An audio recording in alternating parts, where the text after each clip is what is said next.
Wanted to do a real quick video just showing a side-by-side comparison between the V1 and the V2 pen. So these are reusable insulin pens that are really popular in the peptide community.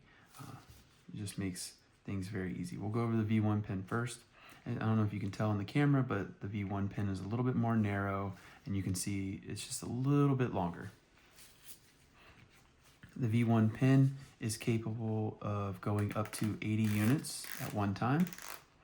These numbers that you see on this as I twist it back are from 0 to 80, and these represent standard units, the same as you would see on a U100 insulin syringe. So each one of these digits is 0.01 milliliters. So if you were to put it on 50, that would be the same as 50 units on a U100 insulin syringe, or 0.5 milliliters. It has a cap on it that protects the peptide from light, which is good for storage. You could pop this off, just show you what it looks like underneath. You can untwist this. This is where you would put your cartridge and load it up. Just snaps in. One thing about the V1 pens is they're pretty notorious for not being able to push all the peptide out, but they do make cartridges that have a little bit of a thicker piston to help prevent that. I mean, no matter what, you're always going to have a little bit at the top on the cartridges just on how they're shaped. It's impossible for the piston to push all of it out. And I mean, that could be anywhere from 10 to 18 units worth of solution at the end. But, you would just use a normal insulin syringe and pull that out, and nothing really goes to waste. All right, and then here we have the V2 pen. The V2 pen is a little bit thicker and a little bit shorter. It also seems a little bit heavier sometimes. I actually like the V2 pen.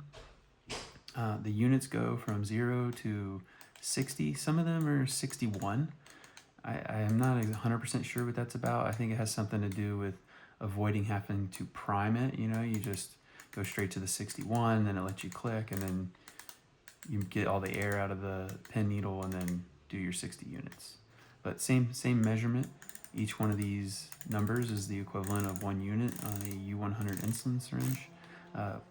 This also has a cap on it, but what's interesting about the cap on this one is that it is open on the end, and it also has this little spring-loaded, I don't know what it's called, but it basically hides the needle from you a little bit.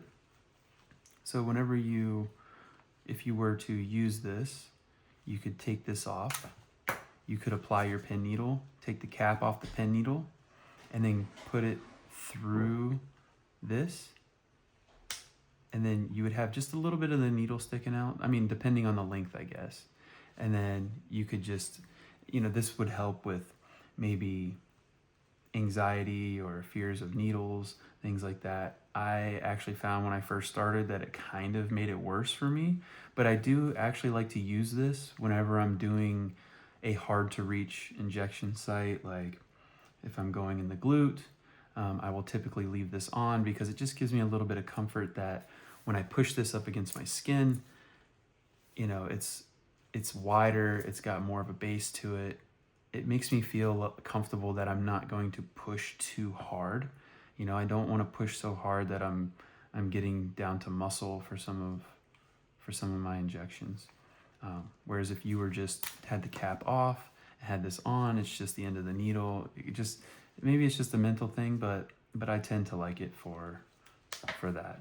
If I'm doing my abdomen or something I can get to pretty easily, I just leave that off. But it is there if you need it, and it also protects it from light. So, dual function, I like it.